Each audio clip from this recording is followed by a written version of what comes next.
Ada sebuah momen ketika seluruh sejarah manusia diperlihatkan kepada satu sosok pertama yang menginjakkan kaki di bumi, Nabi Adam alaihi salam. Di hadapannya, ribuan bahkan jutaan ruh anak cucunya berkilau bagaikan bintang-bintang di langit yang gelap. Tapi di tengah cahaya itu, ada satu ruh yang paling terang, cahaya yang membuat Adam berhenti bernafas sejenak. Ya Allah, siapakah ruh yang bercahaya seperti itu? Dari pertanyaan itulah mengalir kisah besar tentang amanah, lupa, umur, dan takdir. Kisah yang menjadi pondasi mengapa kita hari ini memikul beban moral tertentu sebagai keturunan Adam. Dan dari momen itu pula, nama seorang Nabi Agung mulai ditulis dalam lembaran sejarah, Daud alaihi salam. Ketika Nabi Adam alaihi salam baru saja ditempatkan di bumi sebagai khalifah pertama, Allah memperlihatkan kepadanya satu peristiwa yang sangat agung. Peristiwa itu bukan tentang gunung, bukan tentang langit, bukan tentang hewan-hewan yang memenuhi bumi, tetapi tentang sesuatu yang jauh lebih besar. Perjalanan panjang seluruh keturunannya, sejak awal hingga akhir zaman. Dalam sebuah hadis sahih diriwayatkan oleh Tirmidzi, Ahmad, dan Hakim, Allah mengeluarkan ruh seluruh anak cucu Adam dari tulang rusuknya, kemudian memperlihatkannya kepada beliau. Ruh-ruh itu tampak bagi titik-titik cahaya. Ada yang redup, ada yang sedang, ada yang terang. Adam melihat semuanya sekaligus dalam satu pandangan yang hanya diberikan kepada seorang manusia pertama yang dipilih untuk menjadi awal perjalanan sejarah. Ketika Adam memperhatikan dengan seksama cahaya-cahaya yang bertaburan itu, matanya tertuju pada satu ruh yang sinarnya jauh lebih terang dibanding lainnya. Cahaya itu tidak menyilaukan, tetapi kuat, hangat, dan berwibawa, seolah memiliki bobot makna yang tidak dimiliki yang lain. Adam berhenti memperhatikan ruh-ruh lain dan terpikat pada satu titik cahaya itu. Dalam hadis disebutkan bahwa Adam bertanya, "Wahai Tuhanku, siapakah ruh yang bercahaya ini?" Lalu Allah menjawab, "Itu adalah Daud, seorang nabi dari keturunanmu." Sumber penjelasan ini sahih, dinilai hasan oleh Al-Balani dalam silsilah sahihah. Adam terdiam. Ia belum pernah mendengar nama itu sebelumnya, tetapi Allah memperlihatkan kilasan masa depan yang membuat Adam mengetahui bahwa ruh ini akan memikul beban tugas kerasulan dan kepemimpinan di masa yang jauh setelah dirinya. Dalam pandangan itu, Allah mengajarkan bahwa cahaya ruh bukan berasal dari jasad atau rubah fisik, tetapi dari kadar cahaya iman dan kedudukan yang Allah tetapkan bagi hamba yang Dia kehendaki. Adam mengetahui bahwa setiap ruh yang ia lihat akan hidup di dunia, menjalani perjalanan masing-masing, menghadapi ujian sesuai kadar yang Allah tetapkan. Namun ruh ini tampak berbeda. Maka Adam kembali bertanya, "Wahai Robku, berapa usia anak ini?" Allah berfirman, 60 tahun. Adam terkejut. Cahaya seterang itu, tugas sebesar itu, dan hanya 60 tahun. Dalam hati Adam, 60 tahun tampak terlalu sedikit untuk menjalankan amanah yang begitu besar. Maka Adam berkata, "Wahai Tuhanku, tambahkanlah usianya." Allah bertanya kembali, "Berapa yang engkau berikan kepadanya?" Adam menjawab, "Tambahkan 40 tahun dari umurku untuknya." Pada saat itu belum ada manusia lain, belum ada kehidupan panjang yang dapat dijadikan perbandingan. Tetapi Allah menerima permohonan Adam dan menetapkan bahwa umur Daud akan menjadi 100 tahun. 60 tahun yang asli ditambah 40 tahun hibah dari Adam. Dan untuk Adam sendiri, Allah menetapkan umur 1000 tahun. Waktu kemudian berjalan. Adam hidup ratusan tahun di bumi, menyaksikan anak cucunya berkembang, menyembah Allah, dan sebagian mulai menyimpang. Ia mengajarkan tauhid, ia mengajarkan syukur, ia mengajarkan batasan halal dan haram. Dalam riwayat-riwayat sahih, para ulama menyebutkan bahwa Adam mempunyai umur yang panjang, sehingga ia menyaksikan pertumbuhan keluarga besar yang sangat luas. Namun ketika usianya mencapai 960 tahun, datanglah malaikat maut. Adam memandang malaikat itu dan berkata, "Bukankah masih tersisa 40 tahun dari umurku?" Malaikat menjawab bahwa Adam telah menghibahkan 40 tahun itu kepada Nabi Daud. Adam menjawab, "Aku tidak mengingatnya." Rasulullah SAW kemudian menuturkan dalam hadis yang sama, "Adam lupa, maka manusia pun lupa. Adam mengingkari, maka anak cucu pun mengingkari." Ini bukan celaan bagi Nabi Adam. Para ulama menjelaskan bahwa lupa bukanlah maksiat bagi para nabi, tetapi sifat manusiawi yang Allah izinkan terjadi sebagai hikmah untuk agar manusia memahami bahwa ketidaksempurnaan adalah bagian dari fitrah. Dalam beberapa riwayat tafsir, para ulama mencatat bahwa Nabi Daud adalah salah satu nabi yang paling kuat dalam ibadah, paling teguh dalam keadilan, dan paling berat ujiannya dalam memimpin Bani Israel. Cahaya yang dilihat Adam bukan sekedar tanda kedudukan duniawi, tetapi kedudukan di sisi Allah, kedudukan seorang nabi yang kelak memimpin umat di tengah kekacauan moral dan spiritual Bani Israel. Adam tidak diperlihatkan kehidupannya secara detail, tetapi cukup baginya melihat bahwa ruh itu berada dalam deretan orang yang diberi kedudukan tinggi. Allah tidak memperlihatkan semua perjalanan kehidupan para nabi kepada Adam, tetapi hanya tanda-tanda tertentu yang menjadi bagian dari hikmahnya. Cahaya ruh itu sendiri adalah bukti bahwa Allah telah memilih Nabi Daud sebagai salah satu dari sedikit manusia yang mendapatkan dua gelar sekaligus, Nabi dan Raja. Gelar ini hanya diberikan kepada beberapa nabi seperti Yusuf, Sulaiman, dan Daud. Dan Adam sebagai manusia pertama mendapatkan kehormatan melihat salah satu dari keturunan mulianya itu bahkan sebelum ia lahir ke dunia. Setelah cahaya ruh Nabi Daud diperlihatkan kepada Nabi Adam, waktu berjalan sangat jauh hingga memasuki zaman yang berbeda. Zaman di mana Bani Israel telah mengalami banyak fase pergantian pemimpin, peperangan, dan penyimpangan dari ajaran para nabi sebelumnya. Bani Israel saat itu berada dalam kondisi yang lemah. Mereka kehilangan kekuatan, kekompakan, dan semangat iman. Musuh-musuh mereka menguasai banyak wilayah, termasuk bangsa yang dipimpin seorang tiran besar bernama Jalut. Jalut adalah seorang raksasa bertubuh besar dan bertenaga luar biasa yang menebar rasa takut kemanapun ia pergi. Di hadapan pasukan Jalut, Bani Israel selalu terpecah, gentar, dan berputus asa. Dalam masa itulah, hidup seorang anak muda bernama Daud. Ia belum dikenal sebagai nabi, belum dikenal sebagai raja, bahkan belum dikenal sebagai pemimpin pasukan. Ia hanyalah seorang penggembala yang hidup sederhana bersama keluarganya. Pekerjaannya setiap hari adalah mengembalakan domba-domba, mengamati alam, menghafal doa-doa, dan menjaga amanah keluarganya. Namun dalam kesederhanaan itu, Daud memperlihatkan bakat yang tidak biasa.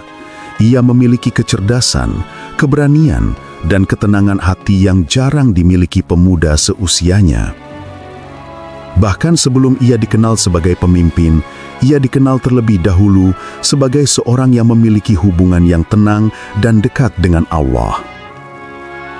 Daud lahir dalam keluarga yang taat pada ajaran Allah. Ayahnya mendidiknya dengan akhlak, kesabaran, dan kerendahan hati. Daud bukan anak yang muncul dari istana atau keluarga bangsawan. Ia muncul dari padang-padang gembala, dari tempat sunyi di mana seorang hamba dapat merasakan dekatnya pertolongan Allah tanpa hiruk-pikuk dunia. Pada masa itu, Bani Israel meminta kepada nabi mereka yang dalam banyak tafsir disebut sebagai Nabi Syamuel atau Samuel, agar Allah mengutus seorang raja untuk memimpin mereka melawan musuh. Nabi mereka memperingatkan bahwa jika Allah mengutus seorang pemimpin, mereka harus patuh dan tidak membangkang. Tetapi seperti biasa, Bani Israel tidak mudah tunduk. Setelah perdebatan panjang, Allah akhirnya mengangkat Tolut sebagai raja. Tolut bukan orang kaya, bukan bangsawan, bukan tokoh populer. Ia adalah sosok yang dipilih Allah karena kekuatannya, ilmunya, dan kemampuannya memimpin. Namun sebagian Bani Israel menolak keputusan itu karena mereka masih menilai kepemimpinan berdasarkan status duniawi. Allah menurunkan wahyu bahwa tanda kepemimpinan Tolut adalah kembalinya tabut, peti peninggalan yang berisi ketenangan bagi mereka. Setelah Tolut diakui, ia mulai membentuk pasukan melawan Jalut. Tetapi pasukan Jalut sangat kuat. Mereka memiliki jumlah yang besar, perlengkapan perang yang lengkap, dan militansi tinggi. Ketika dua pasukan mendekat, sebagian besar Bani Israel menunjukkan rasa takut. Banyak yang kembali, banyak yang ragu, dan banyak yang berhenti berjuang. Hanya sedikit dari mereka yang tetap tegar, yang disebut Allah dalam Al-Baqarah sebagai orang-orang yang yakin bahwa mereka akan menemui Allah. Daud tidak berada dalam barisan pasukan besar itu. Ia masih tetap mengembala. Suatu hari, ayahnya memintanya pergi ke medan pertempuran untuk mengantarkan makanan kepada saudara-saudaranya yang ikut perang.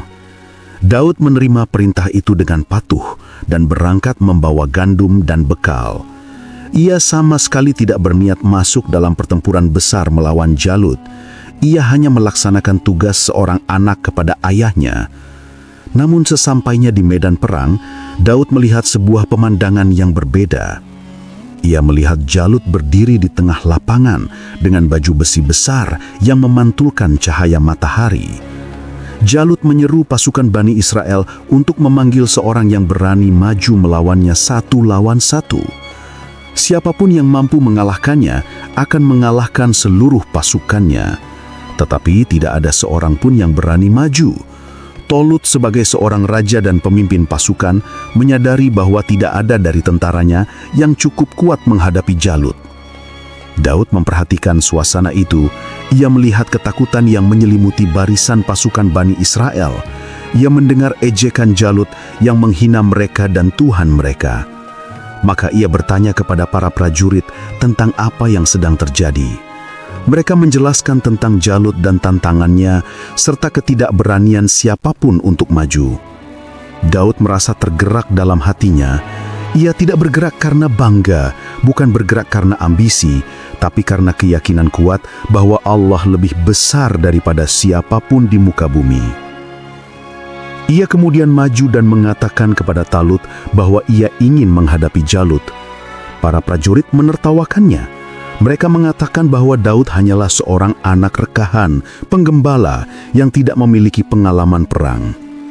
Tolut pun awalnya ragu. Namun ketika ia melihat keyakinan Daud, ketenangan hatinya, dan keberaniannya yang bersumber dari tauhid, Tolut mulai menyadari bahwa ada sesuatu pada diri Daud yang berbeda dari yang lain. Tolut mencoba memberikan baju besinya kepada Daud, tetapi baju itu terlalu berat untuknya. Daud melepaskannya dan berkata bahwa ia tidak terbiasa dengan alat perang berat. Ia hanya membawa ketapel, tongkatnya, dan beberapa batu yang halus. Ketika Jalut melihat Daud maju, ia mengejeknya. Dalam riwayat tafsir disebutkan bahwa Jalut memandang rendah Daud dan berkata, "Apakah kalian mengirimkan seorang anak kecil untuk melawanku?" Tetapi Daud tidak terpengaruh oleh ejekan itu. Ia mengatakan bahwa ia datang dengan nama Allah, Tuhan langit dan bumi. Daud memungut sebuah batu, meletakkannya di ketapelnya, dan melempar batu itu dengan kekuatan dan akurasi yang tidak biasa.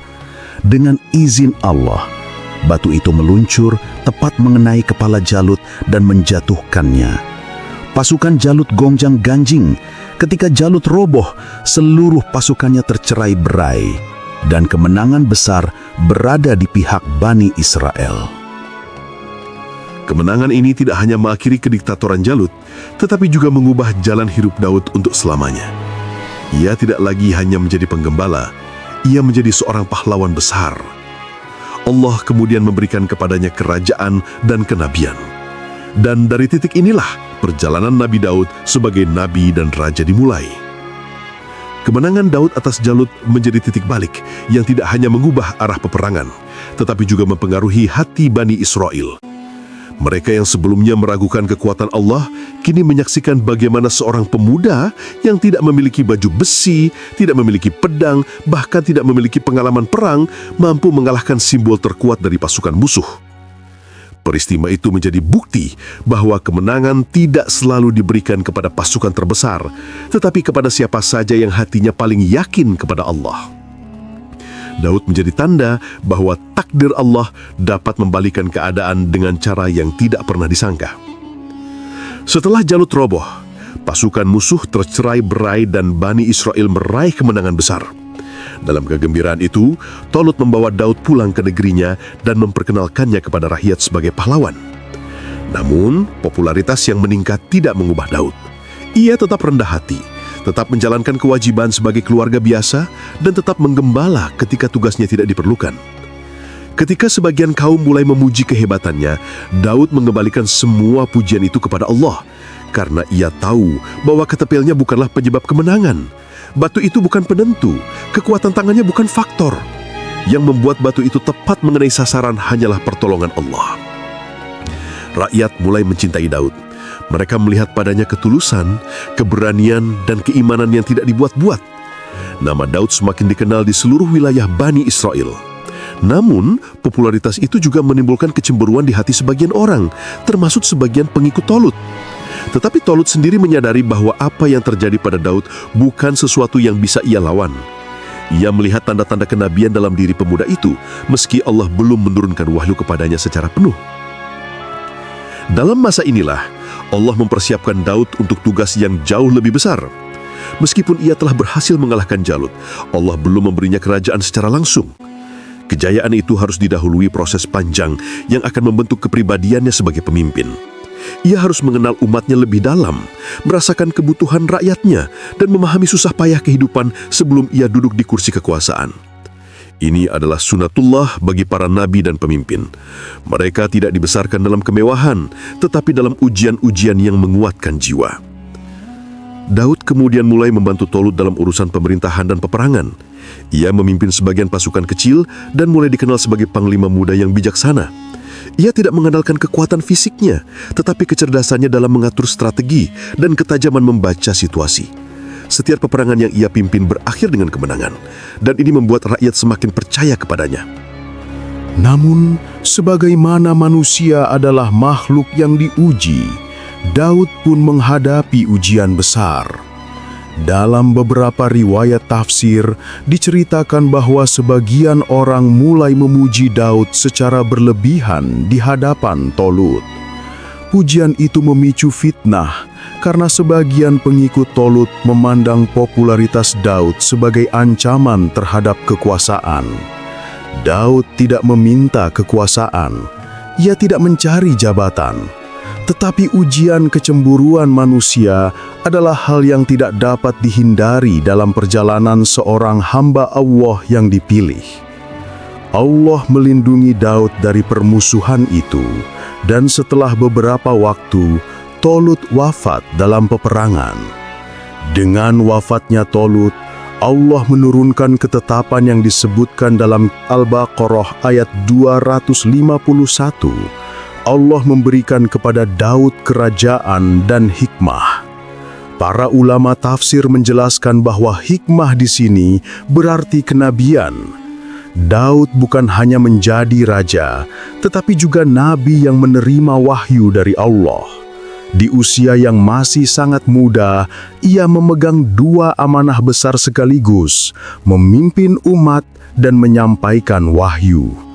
Disinilah Daud mulai memasuki fase baru dalam hidupnya, fase yang akan membawanya menjadi salah satu nabi dan raja paling mulia dalam sejarah Bani Israel. Allah menurunkan kepadanya kitab Zabur, kitab suci yang berisi zikir, pujian, dan nasihat. Kitab itu berbeda dengan Taurat yang berisi banyak hukum. Zabur adalah kitab yang menenangkan hati, yang dibaca dengan suara merdu, dan yang membuat manusia semakin dekat kepada Allah. Dan suara Daud adalah alat terbaik untuk menyampaikan pesan-pesan Zabur kepada umat. Suara Daud bukan suara biasa. Dalam Saba ayat 10, Allah berfirman bahwa gunung-gunung dan burung-burung bertasbih bersama Daud ketika ia membaca Zabur. Para mufasir menjelaskan bahwa suara Daud bisa membuat burung berhenti terbang dan duduk di dahan sambil menengadahkan kepala mendengarkan. Gunung-gunung bergema mengikuti irama bacaannya. Jika ia membaca ayat-ayat tauhid, suara itu seakan membelah langit. Jika ia membaca ayat-ayat pujian, alam menjadi saksi bagi ketelusan hatinya. Namun suara merdu dan kekuasaan bukanlah inti dari kehidupan Daud. Inti dari hidupnya adalah ibadah. Rasulullah Shallallahu Alaihi Wasallam bersabda bahwa solat malam terbaik adalah solat malam Nabi Daud. Ia tidur separuh malam, bangun sepertiganya, lalu tidur seperenam terakhir. Ini adalah jadwal terbaik bagi manusia untuk mendapatkan kekuatan jasmani dan ruhani. Rasulullah juga berkata bahwa puasa terbaik adalah puasa Nabi Daud. Sehari berpuasa, sehari berbuka. Ini adalah bentuk ibadah yang melatih keseimbangan dan keteguhan hati. Umat Bani Israel menyaksikan betapa Daud tidak pernah melepaskan ibadah meskipun ia memegang kekuasaan besar. Ia tidak menjadikan kerajaan sebagai alasan untuk bermewah-mewah. Bahkan sebagian riwayat sahih menyebutkan bahwa Daud membuat baju zirah dengan tangannya sendiri untuk mencari nafkah, lalu menjualnya. Rasulullah Shallallahu Alaihi Wasallam menyebutkan bahwa sebaik-baik makanan adalah makanan yang diperoleh dari hasil kerja tangan sendiri, dan Nabi Daud makan dari hasil kerjanya. Inilah bentuk ketawadukan seorang nabi sekaligus raja. Ketika kerajaan itu akhirnya berada di tangan Nabi Daud, suasana Bani Israel perlahan berubah. Mereka yang sebelumnya terpecah dan saling membenci, kini mulai menemukan ketenangan di bawah kepemimpinannya. Tidak ada yang menyangkal bahwa tangan Allah lah yang mengangkat Daud sebagai pemimpin. Kemenangannya atas Jalut bukan sesuatu yang dapat dilakukan manusia biasa. Dan setelah Allah memberinya kerajaan dan kenabian, umat pun menyaksikan sendiri bahwa kepemimpinannya bukan sekedar kekuasaan dunia, tetapi bimbingan wahyu yang menuntun setiap keputusannya. Daud bangkit setiap pagi tidak dengan kesombongan seorang raja, tetapi dengan rasa takut seorang hamba yang tahu bahwa kekuasaan dapat menjadi fitnah paling berat jika tidak dijaga. Ia tidak duduk di atas singgasana dengan pakaian kebesaran dan hiasan permata. Ia sering turun sendiri ke pasar untuk melihat keadaan rakyatnya. Dalam riwayat sahih disebutkan bahwa pernah suatu malam ia turun ke pasar tanpa diketahui, hanya untuk mendengarkan bagaimana rakyat menilai kepemimpinannya. Ia ingin memastikan apakah dirinya telah berlaku adil. Dan ketika mendengar seorang lelaki berkata, seandainya Raja Daud tidak menyibukkan diri dengan keluarganya begitu banyak, tentu lebih besar manfaatnya bagi rakyat. Daud pulang dengan perasaan berat dan memperbaiki kebiasaannya agar waktunya untuk rakyat tidak berkurang. Ia tidak marah, ia tidak mencari siapa yang berkata demikian. Ia justru berterima kasih dalam hatinya, karena kritik itu mengingatkannya bahwa seorang pemimpin tidak boleh larut dalam istirahat dan kenyamanan. Mukjizat melunakkan besi menjadi salah satu tanda yang membuat umat mengakui kenabiannya. Tanpa api dan tanpa alat berat, Daud mampu membengkokkan besi seperti orang membengkokkan lilin. Ia membuat baju zirah yang jauh lebih ringan dibanding pelat besi zamannya. Baju itu fleksibel, kuat, dan tidak kaku sehingga memudahkan para prajurit bergerak. Dari situlah teknik pembuatan rantai besi pertama kali dikenal. Ketika Allah ingin menguji seorang nabi, Allah tidak mengujinya dengan hal kecil. Banyak nabi diuji dengan kesusahan, tetapi Daud diuji dengan kekuasaan dan keadilan. Suatu hari, dua orang masuk secara tiba-tiba ketika Daud sedang berada di mihrabnya. Mereka datang meminta keputusan mengenai perselisihan mereka.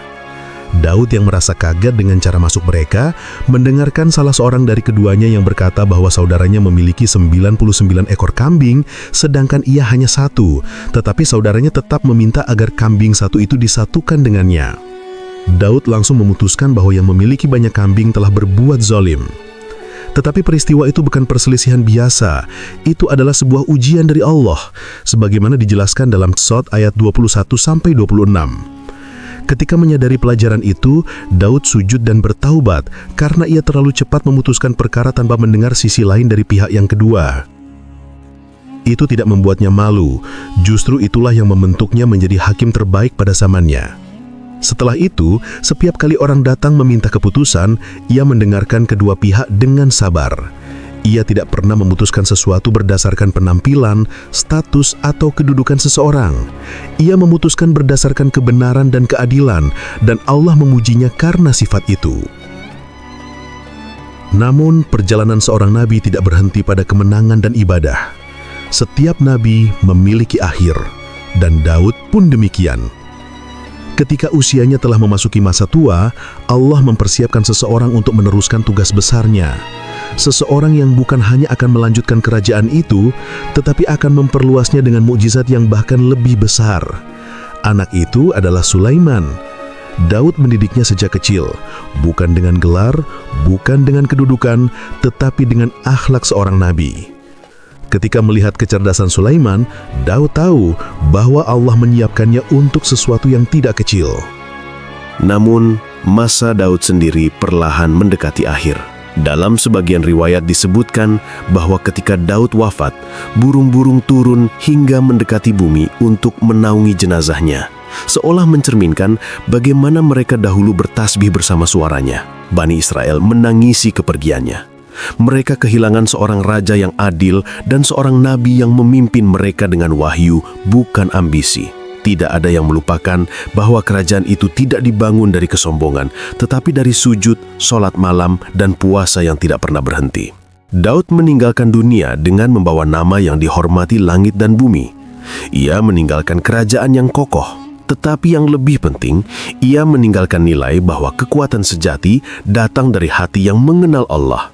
Bahwa seorang pemimpin sejati adalah yang paling takut kepada Allah, dan bahwa keadilan lahir dari ibadah yang benar. Dan setelah ia pergi, kerajaan itu tidak runtuh. Ia justru memasuki masa keemasan di tangan puteranya, Nabi Sulaiman, yang Allah berikan kemampuan berbicara dengan binatang, menguasai angin, dan memimpin bala tentara jin. Tetapi semua itu tidak akan terjadi tanpa fondasi yang dibangun oleh Daud. Fondasi keadilan, kesabaran, dan ketaatan. Kepergian Nabi Daud memang menutup satu bab besar dalam sejarah para nabi, tetapi pengaruhnya tidak berhenti hanya pada masa itu.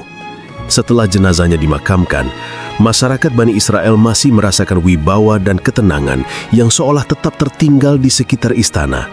Mereka merasakan bahwa seorang nabi yang begitu dekat dengan Allah telah meninggalkan mereka, tetapi jejaknya tetap ada pada hukum-hukum, ketetapan dan nilai-nilai yang ia tanamkan selama hidupnya. Tidak ada raja sebelum Daud yang mampu menegakkan keadilan setegas dirinya, dan tidak ada raja sesudahnya yang mampu memimpinnya kecuali putranya sendiri, yang kelak menjadi raja yang dikaruniai mujizat-mujizat besar.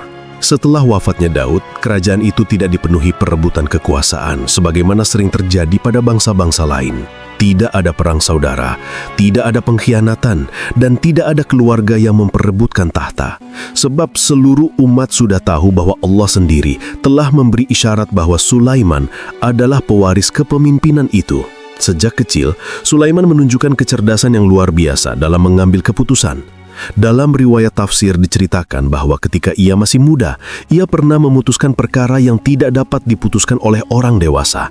2 orang datang mengadukan bahwa ladang salah satu dari mereka dirusak oleh kambing milik orang lain. Ayahnya, Daud, memutuskan agar kambing itu diberikan kepada pemilik ladang sebagai ganti rugi. Namun Sulaiman berkata dengan lebih halus dan lebih adil bahwa kambing itu dipinjamkan sementara kepada pemilik ladang agar ia dapat memanfaatkannya. Sedangkan pemilik kambing memperbaiki ladang itu sampai kembali seperti semula. Barulah kemudian kambing dikembalikan kepada pemilik asal. Ketika mendengar keputusan itu, Daud langsung mengetahui bahwa Allah memberikan kecerdasan dan kebijaksanaan yang istimewa kepada putranya. Daud mendidik Sulaiman bukan hanya dengan kata-kata, tetapi dengan teladan. Ia mengajarkan kepada Sulaiman bahwa seorang pemimpin tidak boleh terlalu cepat mengambil keputusan, bahwa seorang hakim harus mendengarkan dua sisi dengan sabar, dan bahwa seorang raja tidak boleh membiarkan kekuasaan menutupi kelemahannya sebagai manusia. Inilah nilai-nilai yang kemudian menjadi dasar bagi kerajaan besar yang dibangun Sulaiman setelah ayahnya wafat. Apa yang dilakukan Daud tidak pernah hilang, justru menjadi fondasi dari salah satu kerajaan paling diberkahi di muka bumi. Namun sebelum kerajaan itu benar-benar berada di tangan Sulaiman, kita perlu melihat satu bagian penting dari kehidupan Daud, hubungannya dengan rakyat dan kedekatannya dengan Allah. Itulah yang membuat kisahnya berbeda dari banyak raja dalam sejarah. Sebelum wafat, Daud menyusun pemerintahan dengan rapi. Ia memastikan bahwa hukum Allah ditegakkan. Ia memastikan bahwa kitab Zabur dibacakan, dipelajari, dan diamalkan oleh rakyatnya. Ia memastikan bahwa struktur pemerintahan tidak akan runtuh setelah kepergiannya. Dan ketika ia mulai merasakan kelemahan tubuhnya, ia mendekatkan diri kepada Allah lebih daripada sebelumnya. Dalam sebagian riwayat ulama disebutkan bahwa akhir hidup Daud dipenuhi dengan doa-doa panjang, zikir, dan bacaan Zabur yang membuat gunung-gunung kembali bergema seperti masa mudanya. Kemudian datanglah hari ketika malaikat maut mendekatinya. Kedatangan malaikat itu bukan kejutan bagi Daud, karena ia telah menghabiskan hidupnya dalam kesadaran penuh bahwa setiap manusia akan kembali kepada Allah. Tidak ada ketakutan yang menguasai hatinya, hanya rasa haru bahwa kehidupannya akhirnya mencapai ujung. Ia meninggalkan dunia yang penuh kegaduhan, tetapi ia membawa ketenangan yang hanya dimiliki oleh orang-orang yang telah menjalankan amanah dengan sebaik-baiknya. Ketika kabar wafatnya menyebar, Bani Israel berkumpul dan menangisi kepergian seorang nabi yang telah membawa mereka dari keterpurukan menuju kejayaan.